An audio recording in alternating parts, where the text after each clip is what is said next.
Assalamualaikum warahmatullahi wabarakatuh. Shalom, Om Swastiastu, Namo Buddhaya, salam kebajikan bagi kita semua.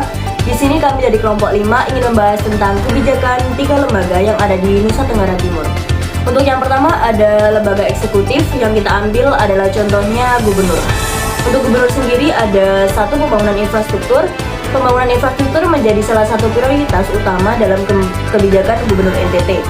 Salah satu proyek yang mencolok adalah pembangunan jembatan Nol Mina yang menghubungkan pulau-pulau Timor dan Alor. Meningkatkan konektivitas antara pulau-pulau tersebut, pembangunan infrastruktur juga bertujuan untuk mempermudah aksesibilitas ke daerah-daerah terpencil, memacu pertumbuhan ekonomi, dan meningkatkan kualitas hidup masyarakat. Yang kedua ada pendidikan dan pelatihan. Pendidikan adalah salah satu fondasi pembangunan yang kuat. Gubernur NTT telah menjalankan sejumlah program untuk meningkatkan akses pendidikan dan kualitas pendidikan di provinsi ini. Program-program tersebut melibatkan peningkatan sarana dan prasarana sekolah, peningkatan kualifikasi guru, dan pemberian bantuan pendidikan kepada masyarakat yang kurang mampu. Untuk yang ketiga ada kesehatan dan pelayanan kesehatan. Peningkatan kesejahteraan masyarakat juga tergantung pada kualitas pelayanan kesehatan. Gubernur NTT telah mengambil langkah-langkah untuk memperbaiki infrastruktur kesehatan, memperluas akses ke layanan kesehatan, dan meningkatkan kualitas layanan kesehatan. Ini termasuk memperbaiki fasilitas kesehatan di daerah terpencil, dan meningkatkan jumlah tenaga medis yang tersedia di wilayah ini. Program kesehatan seperti imunisasi, perawatan ibu dan anak, dan penanggulangan masyarakat yang memiliki penyakit endemik juga diberikan untuk prioritas pelayanan masyarakat. Kedua, ada kebijakan dari lembaga legislatif yang kita ambil, yaitu DPR terhadap Nusa Tenggara Timur. Yang pertama ada pertanian dan ketahanan pangan. DPRD Nusa Tenggara Timur dapat mengusulkan kebijakan yang mendukung pertanian dan ketahanan pangan. Ini melibatkan pengembangan program pertanian, pemberian bantuan kepada petani, dan pengelolaan sumber daya alam yang berkelanjutan. Yang kedua ada lingkungan. Perlindungan lingkungan dan keberlanjutan seringkali menjadi isu penting di provinsi ini. DPRD Nusa Tenggara Timur dapat mengambil langkah-langkah untuk menjaga lingkungan, seperti melalui pengawasan ketat terhadap izin lingkungan dan pemberlakuan aturan perlindungan alam yang lebih ketat.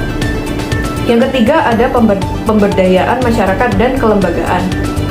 DPRD Nusa Tenggara Timur terlibat dalam program pemberdayaan masyarakat yang bertujuan untuk meningkatkan kapasitas dan kesejahteraan masyarakat, termasuk program pelatihan, pembinaan kelompok masyarakat, dan partisipasi masyarakat dalam pengambilan keputusan.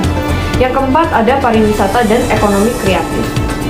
DPRD Nusa Tenggara Timur dapat berkontribusi pada pengembangan sektor pariwisata dan ekonomi kreatif dengan mengusulkan kebijakan yang mendukung promosi pariwisata, investasi dalam infrastruktur pariwisata, dan dukungan bagi pelaku usaha di bidang ekonomi kreatif. Lalu yang kelima ada pengentasan kemiskinan dan perlindungan sosial.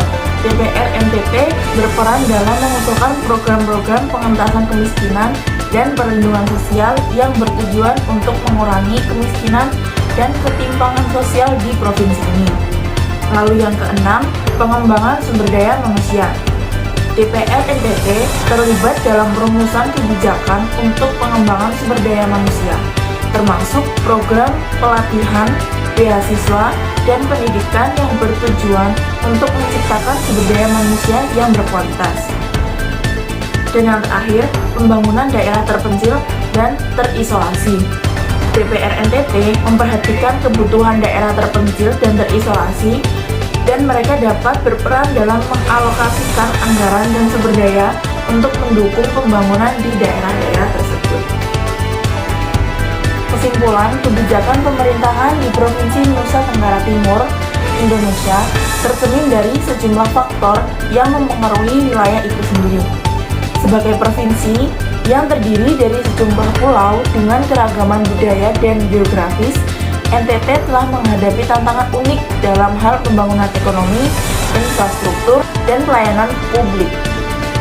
Kebijakan pemerintahan di NTT cenderung mengutamakan aspek-aspek seperti peningkatan akses keadilan, penyelesaian sengketa lokal, pelestarian budaya, dan hukum adat, serta pengelolaan migrasi penduduk. Kolaborasi dengan pemerintah daerah setempat, pemahaman terhadap bahasa dan budaya lokal, dan kebajikan yang mendukung pembangunan berkelanjutan juga menjadi bagian integral dalam upaya mencapai tujuan pembangunan Provinsi Nusa Tenggara Timur. Meskipun kebijakan pemerintahan di NTT tetap berada dalam kerangka hukum nasional Indonesia di bawah yurisdiksi Mahkamah Agung, penyesuaian dan inisiatif khusus provinsi ini merupakan langkah penting dalam mengatasi tantangan dan mempromosikan perkembangan yang inklusif dan berkelanjutan di wilayah ini. Kebijakan yudikatif atau peran lembaga peradilan di Provinsi Nusa Tenggara Timur akan mengikuti kerangka hukum nasional Indonesia, termasuk peraturan dan undang-undang yang berlaku secara nasional. Mahkamah Agung Republik Indonesia adalah lembaga tertinggi dalam sistem peradilan nasional dan memiliki yurisdiksi di seluruh Indonesia, termasuk NTT. Namun, ada beberapa aspek yang dapat berbeda atau disesuaikan dengan kebutuhan dan kondisi khusus di tingkat provinsi. Dan berikut adalah beberapa hal yang mungkin menjadi perhatian dalam konteks NTT, yaitu yang pertama, penanganan bisnis lokal, yaitu mahkamah-mahkamah di NTT dapat memiliki perhatian khusus terhadap penyelesaian kasus-kasus yang bersifat lokal dan berhubungan dengan masalah yang spesifik bagi provinsi tersebut, seperti sengketa, tanah adat, atau permasalahan budaya. Yang kedua, kolaborasi dengan pemerintah daerah. Lembaga peradilan di NTT dapat bekerja sama dengan pemerintah provinsi dan pemerintah kabupaten atau kota dalam upaya meningkatkan akses keadilan dan menyelesaikan permasalahan hukum di tingkat lokal. Untuk yang ketiga, penggunaan adat. Di beberapa wilayah di NTT, sistem hukum adat memiliki peran yang penting dalam menyelesaikan sengketa dan konflik. Lembaga peradilan mungkin perlu mempertimbangkan hukum adat dalam proses pengambilan keputusan mereka. Dan yang keempat, penggunaan bahasa lokal.